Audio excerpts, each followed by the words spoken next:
Assalamualaikum warahmatullahi wabarakatuh. Akhirnya kita ke pembahasan yang kelima. Ini pembahasan yang terakhir di topik bahasan stimulasi deteksi dan intervensi dini tumbuh kembang atau SDI-DTK. Di sini kita akan belajar ke 3 subtopik. Ya, yang pertama itu mengenai gangguan tumbuh kembang. Kemudian yang kedua tentang metode bermain. Yang ketiga tentang pendidikan kesehatan untuk orang tua.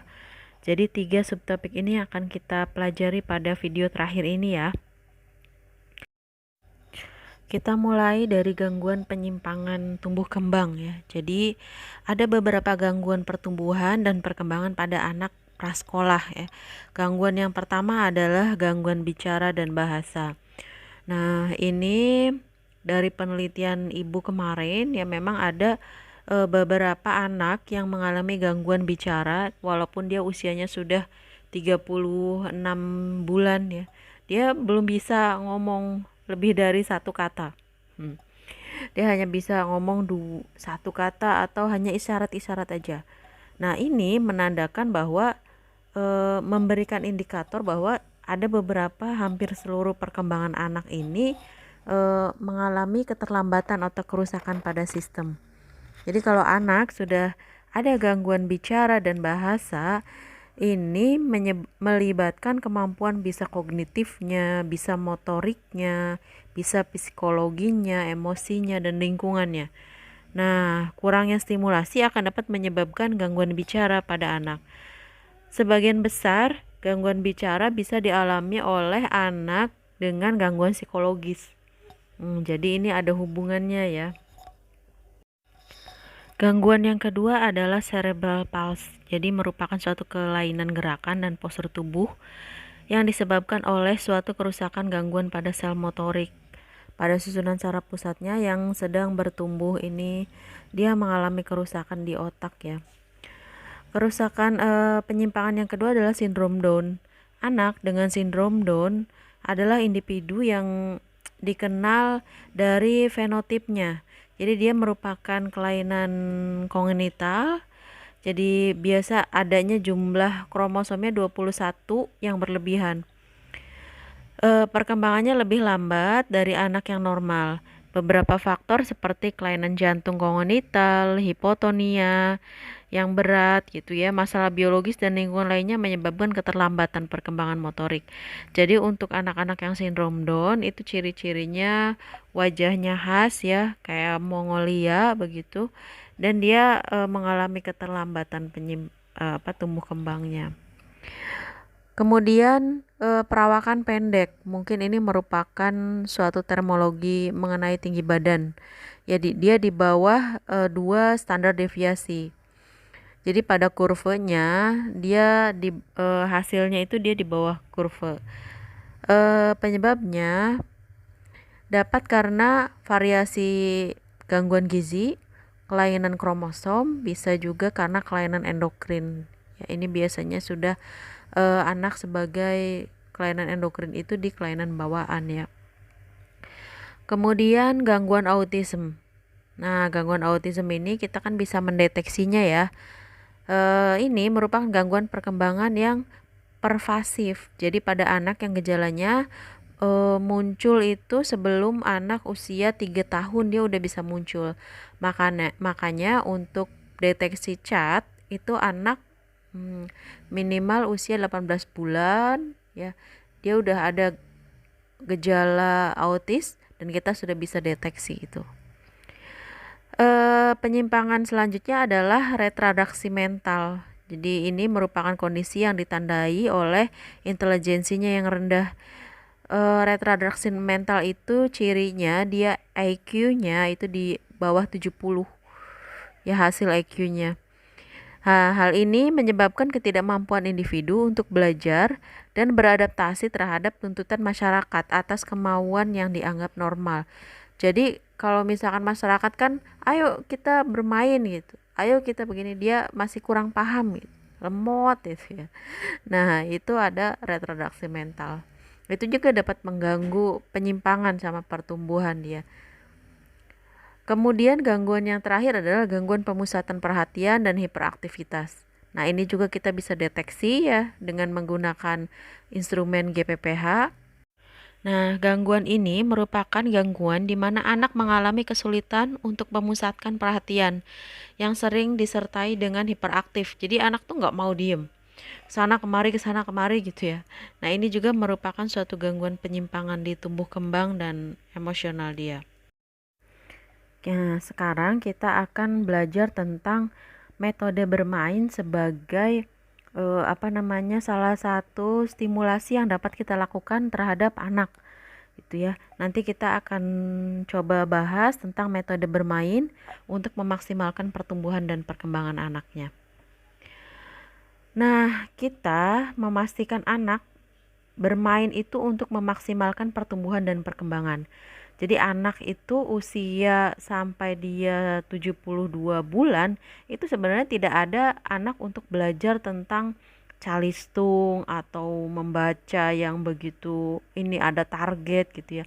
Yang harus mereka lakukan adalah bermain. Nah, menurut Koni ini bermain adalah aktivitas yang dipilih sendiri oleh anak karena bermain itu menyenangkan, bukan karena hadiah atau pujian. Melalui bermain, semua aspek perkembangan anak itu dapat ditingkatkan. Dia bisa berbahasa dengan temannya, dia bisa berlari, dia bisa bermain peran, dia bisa berinteraksi, dia bisa berbagi, dia bisa mengikuti aturan permainan. Jadi dengan bermain itu anak-anak bisa mendapatkan sampai ke 4 aspek motorik ya. Nah, ini ada tulisannya yang kepotong ya. Jadi bermain juga dapat mempengaruhi perkembangan jiwa anak ya. Jadi secara psikologis dia lebih senang gitu jiwanya daripada dia belajar, baca buku terus gitu. Dengerin ibunya perintah ini gitu. Dia coba kembangkan suatu pembelajarannya dalam bentuk bermain. Nah, ini lebih menyenangkan. Ada beberapa faktor yang mempengaruhi permainan atau metode bermain ini. Yang pertama adalah kesehatan. Otomatis kalau anaknya sakit, berarti dia mempunyai keterbatasan waktu, apalagi sakitnya yang menular, seperti cacar, rubella gitu. Menular, jadi dia tidak bisa bermain lagi. Misalkan gitu ya, dia kan harus diisolasi tuh. Nah, di sini tugas kita gimana caranya agar anak ini dapat bermain. Nanti ada dua macam cara, bermain aktif dan bermain pasif gitu. Jadi kesehatan ini mempunyai faktor yang mempengaruhi aktivitas bermain. Kemudian intelijensi. Ada beberapa metode bermain yang menggunakan atau memerlukan daya intelijensi yang tinggi. Misalkan permainan yang membutuhkan strategi. Nah, ini juga bisa mengasah kognitifnya. Kemudian faktor yang lain adalah jenis kelamin. Karena perempuan sama laki-laki beda secara fisik ya. Beda secara fisik, laki-laki tulang lebih kuat. Jadi dia kalau lari lebih lama. Kalau perempuan diajak lari dia lebih gampang lelah gitu ya. Ini perbedaan jenis kelamin. Kemudian lingkungan. Lingkungan juga mempengaruhi. Kadang ada yang memperbolehkan atau ada medianya, ada lapangannya. Kalau di kompleks mungkin tidak bisa bermain seperti yang di lapangan bola itu ya.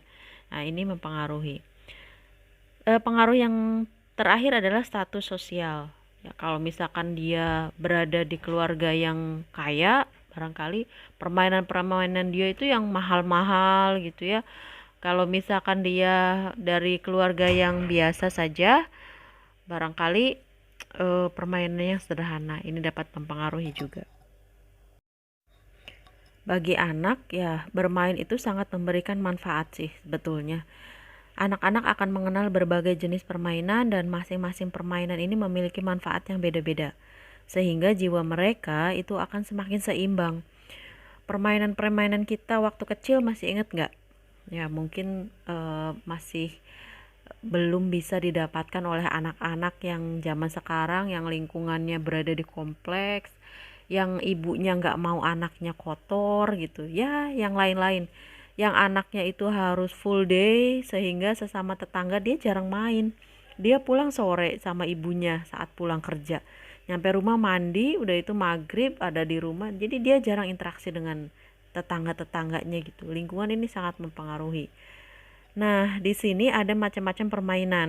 Permainan itu ada dua macam. Yang pertama adalah permainan aktif, yang kedua adalah permainan pasif. Jadi permainan aktif ini permainan yang menggunakan banyak energi, banyak otot-otot besar gitu ya, banyak aktivitas.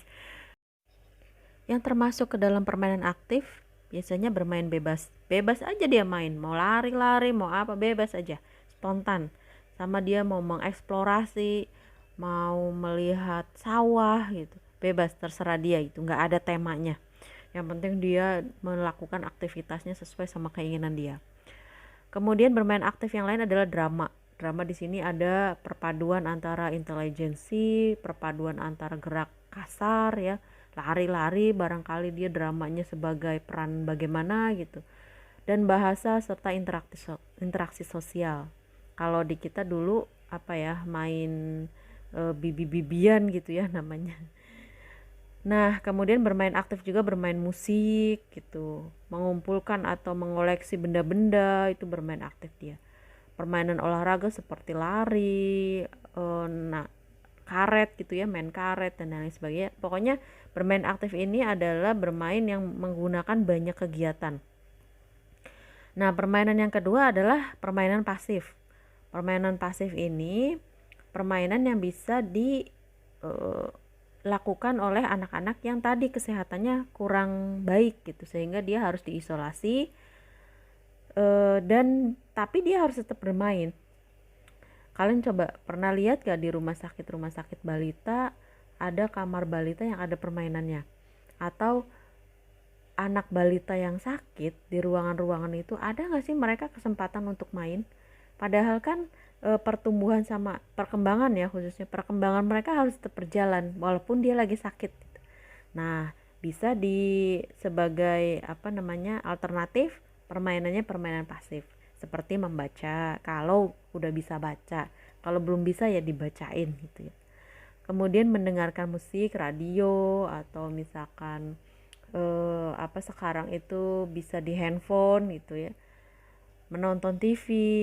Nah, itu bisa merupakan suatu permainan atau interaksi dengan orang tua ya, misalkan tebak kata, tebak gambar, menggunakan bahasa yang lain, itu bisa dimodifikasi ya untuk permainan pasif ini. Manfaat bermain itu yang pertama otomatis dia memperkuat fisiknya, tubuhnya dia akan berkeringat gitu, tanpa dia sadari bahwa dia sedang melakukan olahraga gitu. Kemudian mengembangkan kepribadian. Itu beberapa jurnal mengatakan bermain ini bagus untuk anak-anak dalam rangka mengembangkan kepribadian dia. Jadi dia lebih tegas, dia bisa mengatur permainan gitu. Kemudian meningkatkan komunikasi, ya, melatih bermasyarakat, mengenali lingkungan sedini mungkin, mencegah dan menyembuhkan tekanan batin.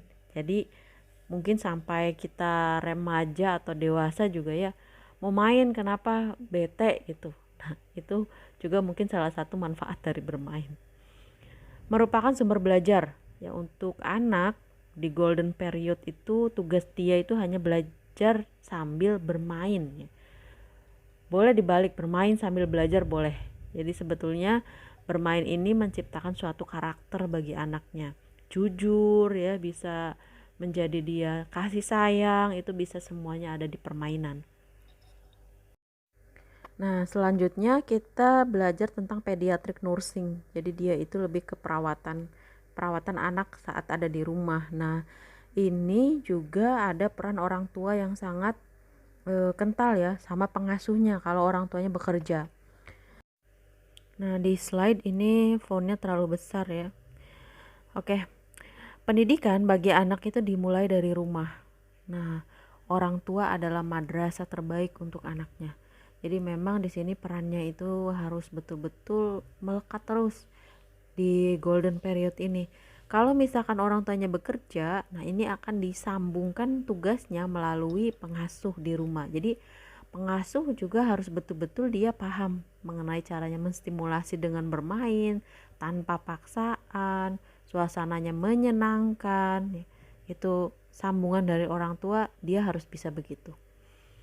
Nah, di sini bidan sebagai tenaga kesehatan yang dekat dengan ibu selama siklus kehidupannya mempunyai kewajiban dalam meningkatkan pengetahuan ibu yang punya anak ya, untuk memberikan pengasuhan selama ada di rumah, mulai dari bayi sampai dia anak usia prasekolah.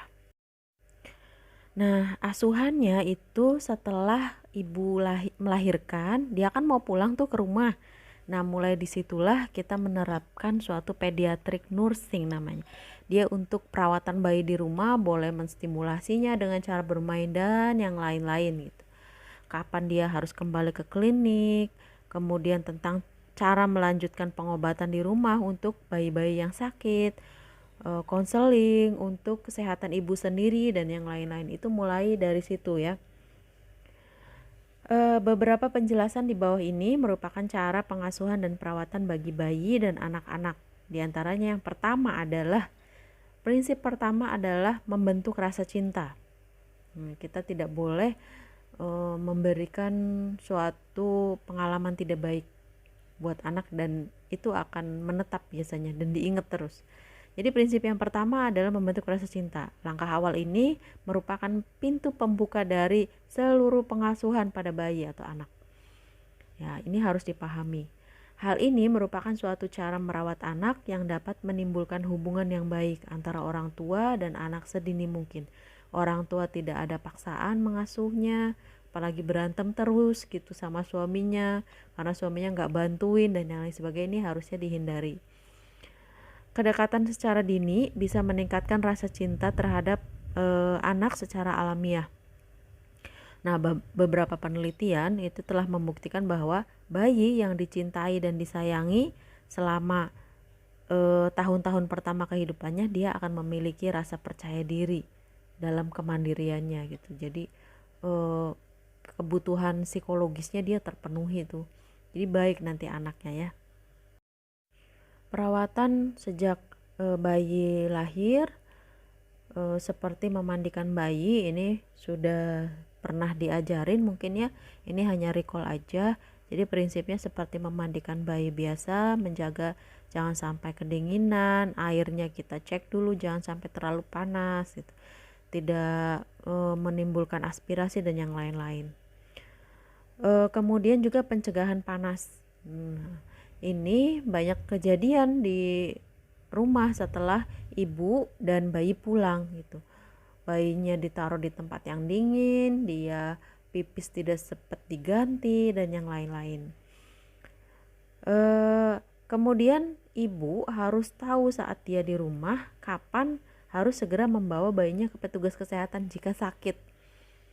Nah, kita bisa kasih tahu bahwa kepada ibu bahwa ibu harus membawa sesegera mungkin anaknya jika yang pertama nih, gerak bayinya berkurang, nafasnya cepat ya, sesak nafas, ada perubahan warna kulit kebiruan gitu, atau pucat ya, malas menyusu, badannya terasa dingin tiba-tiba atau terasa panas tiba-tiba, kemudian kulitnya jadinya yang tadinya merah jadi kuning gitu. Kemudian sakit bayi yang diderita tambah parah. Misalkan hari ini dia panasnya segini ya, panasnya hanya 38, beberapa saat kemudian 40, beberapa saat kemudian cekung matanya bertambah. Nah, itu harus, sakitnya tambah parah, harus segera dibawa ke petugas kesehatan.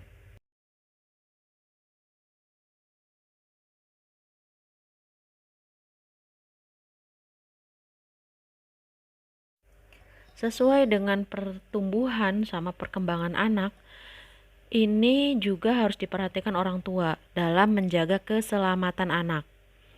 Nah, kehidupan sehari-hari ini syarat dengan berbagai macam hal yang dapat membahayakan anak, seperti benda tajam, perabot rumah tangga yang tajam, tempat pemanas air, kolam renang. Jadi semakin ya, perkembangannya baik, obat-obatan yang tercecer, dia yang tadinya hanya bisa merangkak sekarang bisa jalan dan yang lain-lain. Itu juga mengakibatkan kewaspadaan pada orang tua untuk keselamatan anaknya. Nah, ini harus betul-betul dipahami ya, karena banyak kejadian kerusakan atau misalkan kecelakaan itu terjadi pada anak yang sudah lagi aktif-aktifnya. Nah, banyak penelitian yang mengatakan bahwa anak yang sangat aktif dan memiliki rasa ingin tahu yang besar, ini akan memiliki kemungkinan cederanya lebih besar. Misalkan contoh kayak gini, ada ibu lagi masak air ya, terus kemudian ada bunyi itu, pertanda bahwa airnya sudah mendidih. Nah, anak rasa ingin tahunya tinggi nih, beda sama anak yang males gitu. Ah, apa sih bunyi apa? Nah, kalau misalkan anak yang aktif, dia akan cari tahu, apa bunyi apa ya? Kok seperti bunyi kereta misalkan gitu ya. Pas dilihat, oh iya ada asapnya seperti kereta. Nah, makanya dia otomatis dia pengen tahu dong. Nah, dia bisa memegangnya, dia bisa meraihnya, bisa tumpah ke dia dan yang lain sebagainya. Nah, ini yang harus betul-betul diawasin oleh orang tua. Nah, dengan kewaspadaan kebanyakan cedera ya, dapat dihindari. Namun, cedera kadang tidak terjadi saat orang tuanya mengawasi dengan seksama, tetapi saat mereka dalam keadaan stres.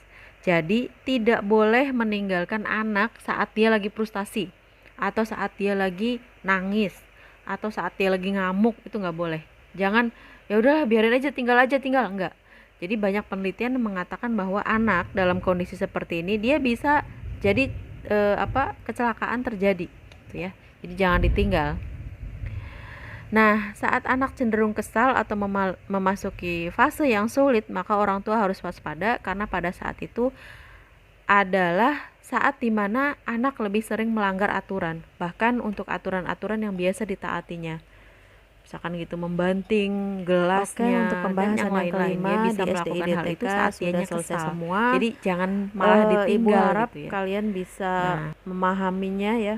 Walaupun memang proses yang berkali-kali membaca, it's okay karena itu suatu upaya atau ikhtiar. Jangan lupa melibatkan Allah dalam setiap ikhtiar kita.